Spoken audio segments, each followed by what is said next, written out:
I still remember the exact moment Brenda decided to destroy my life with one phone call. Her fist pounded relentlessly against my front door on that fateful sunny afternoon. Her shrill voice sliced through the quiet suburban air like a jagged blade.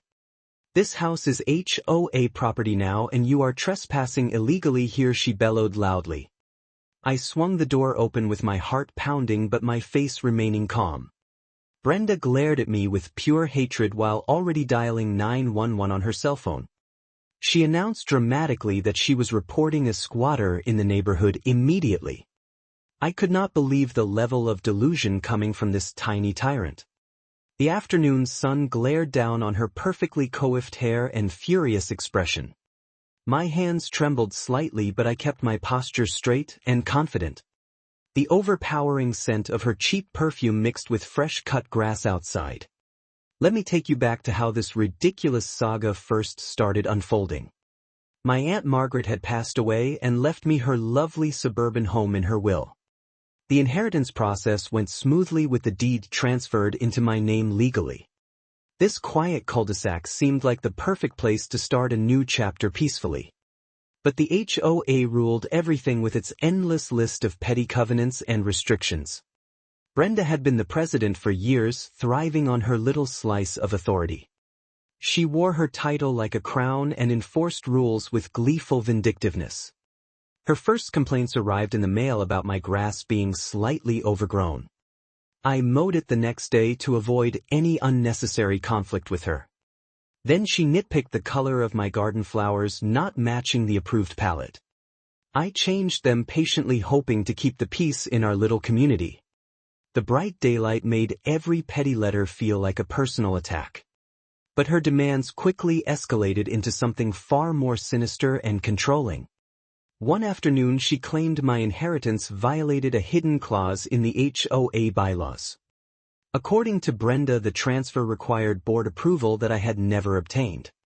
She declared the house now belonged to the association due to technical default. My stomach churned with disbelief as I listened to her outrageous accusation. The weight of her words pressed down on me like an invisible fist. My aunt had always paid her dues on time without any issues whatsoever. Yet Brenda waved around forged documents claiming massive unpaid fees from the past. The harassment began in earnest with daily violation notices slapped on my door. She spread nasty rumors to all the neighbors, calling me a fraudulent intruder. Friendly waves turned into cold stares and whispered conversations behind closed curtains. The social pressure built up, making me feel like an outcast in my own neighborhood. Tension hung thick in the air every time I stepped outside for mail. Then Brenda took it to the next level by involving the local police force. She called them, claiming I was illegally occupying what she called association property. The officers arrived with sirens blaring and questions filling the tense air. I presented my legal deed and will calmly explaining the situation to them. They reviewed the documents briefly and left without taking any action against me. Brenda grew even more furious and intensified her campaign of lies and intimidation. She organized a neighborhood meeting to rally support against my supposed rule-breaking. More residents joined her side based on the twisted stories she told them. I felt the injustice burning inside me, but I refused to panic or lash out. Instead, I started documenting everything meticulously with recordings and saved correspondence. Every email, every letter, and every confrontation went into my evidence binder carefully. I hired a real estate lawyer to review all the HOA documents and my title. The lawyer confirmed my ownership was ironclad and her claims were completely baseless. Armed with professional advice, I prepared for the inevitable legal showdown ahead. The smell of printer ink filled my kitchen as I organized the growing pile. Brenda made her fatal error during one heated argument on my front lawn. She left a voicemail later bragging about fabricating the dues records deliberately. Her voice laughed as she admitted doing it to maintain control over new owners. She boasted that the board members were all in her pocket anyway. I listened to the recording repeatedly in stunned silence at her stupidity. This single piece of audio was going to be my key to turning the tables.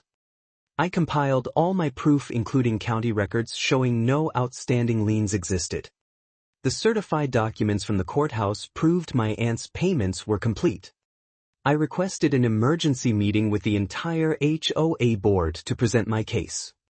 The night of the meeting arrived and the community center was packed with curious residents. Brenda sat at the head table smirking confidently in her pastel pantsuit. She began the meeting by listing all the fabricated violations against me. I waited patiently for my turn to speak without interrupting her tirade. When called, I stood up and played the incriminating voicemail for everyone to hear. Gasps filled the room as her own words exposed the deception clearly.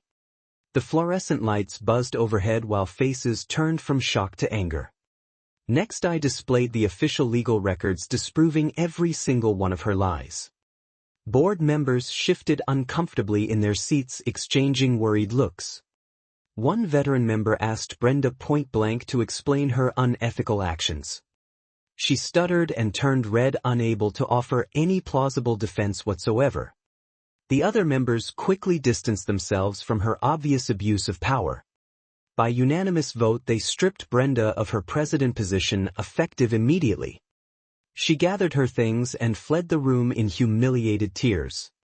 News of her removal spread like wildfire through the entire neighborhood overnight. Neighbors who had shunned me now approached with apologies and offers of help.